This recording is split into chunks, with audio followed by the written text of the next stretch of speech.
Hola a todos, bienvenidos a este viaje hacia la frontera extragaláctica, para el cual vamos a necesitar conocer las coordenadas de nuestro destino, por lo que les vamos a presentar el método para medir distancias extragalácticas haciendo uso de la función de luminosidad de cúmulos globulares.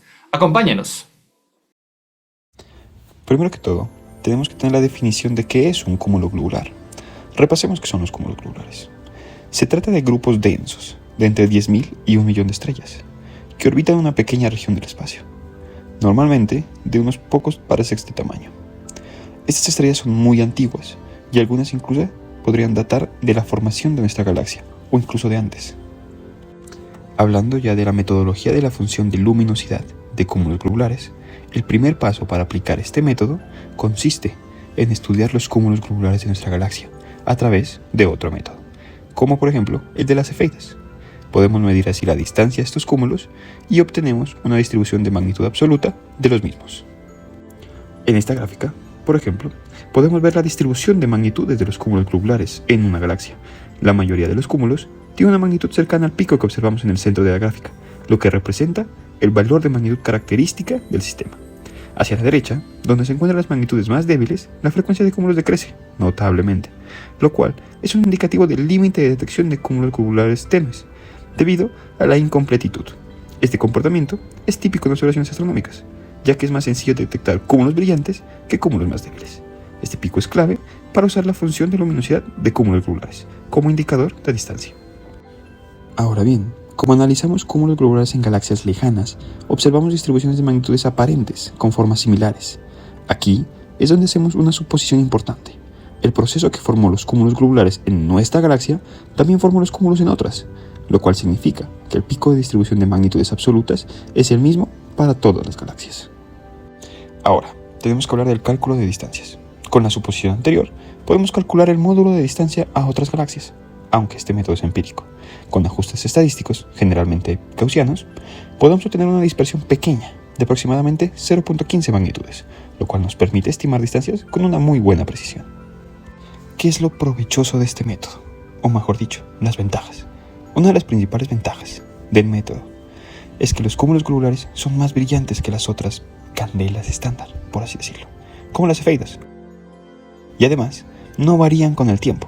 Esto elimina la necesidad de hacer observaciones repetidas y en general se observan en zonas de las galaxias donde el enrojecimiento no es un problema. Sin embargo, no todo es tan bello como parece. Existen problemas y limitaciones. Este método también presenta algunos. Por ejemplo, es crucial estimar bien la contaminación de fondo y corregir la incompletitud de la detección de los propios cúmulos. Esta imagen, por ejemplo, vemos la comparación de las funciones de luminosidad de cúmulos globulares en los cúmulos de la galaxia de Virgo y Fornax. El eje horizontal muestra la magnitud aparente, mientras que el eje vertical representa la cantidad de cúmulos globulares observados. En ambas gráficas, la línea sólida nos muestra la función de luminosidad neta, que se ajusta eliminando las contribuciones de fondo, que están representadas por la línea en puntos. Además, la línea discontinua es un ajuste matemático que describe la forma de la distribución.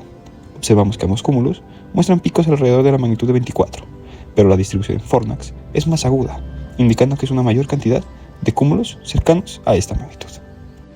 De manera en que para manejar esta incompletitud utilizamos software que nos ayuda a determinar qué fracción de estrellas detectamos en una imagen astronómica, al agregar puntos de brillo artificialmente.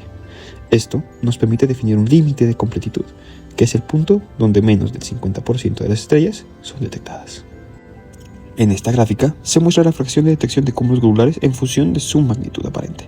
El eje horizontal tenemos las magnitudes, donde a medida que nos movemos hacia la derecha, los cúmulos se vuelven más débiles. En el eje vertical observamos la fracción de objetos detectados. Valores cercanos a 1 indican que casi todos los cúmulos son detectados, mientras que valores más bajos muestran una pérdida en la detección. La curva roja, por otro lado, nos indica que el sistema de observación es capaz de detectar cúmulos brillantes con alta fiabilidad, pero a partir de magnitudes cercanas a 24 y 25, la capacidad de detección disminuye rápidamente.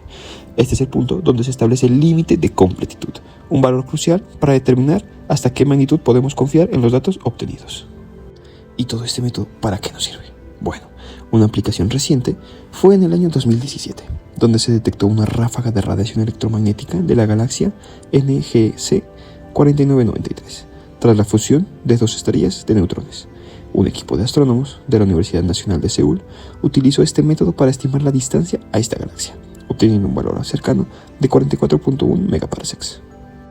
Por lo que en esta imagen nos muestra la galaxia NGC 4993 y el evento GW170817, que fue la primera detección de ondas gravitacionales provenientes de la fusión de dos estrellas de neutrones. En la parte izquierda podemos ver la galaxia y la ubicación exacta del evento marcada con una cruz roja. La región observada por el telescopio Hubble está delineada por el recuadro azul, donde se centraron las observaciones para estudiar este fenómeno. Y en la parte derecha vemos una ampliación de la galaxia con tres círculos concéntricos que indican distancias angulares de 20, 50 y 60 segundos. La zona dentro del recuadro rojo más pequeño se enfoca en la región cercana al evento, donde se han detectado varios cúmulos globulares marcados con círculos rojos y donde estos son importantes de estudiar a la población estelar de la galaxia y entender mejor el entorno donde ocurrió el evento GW170817.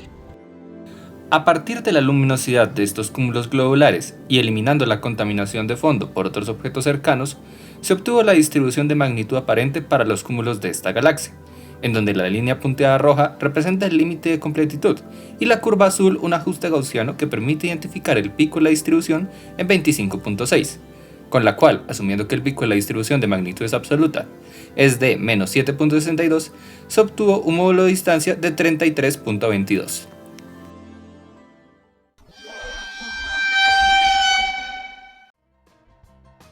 Ejercicio. Se han observado múltiples cúmulos globulares en una galaxia del cúmulo de Virgo y se ha obtenido una distribución de magnitudes aparentes cuyo pico es de 23.9 en el filtro visual. Por otro lado, podemos asumir que el pico de la distribución de magnitudes absolutas de cúmulos globulares en la Vía Láctea es de menos 7.5 en este filtro. Primero, determina la distancia a la galaxia en megaparsecs utilizando el método de la función de luminosidad de cúmulos globulares.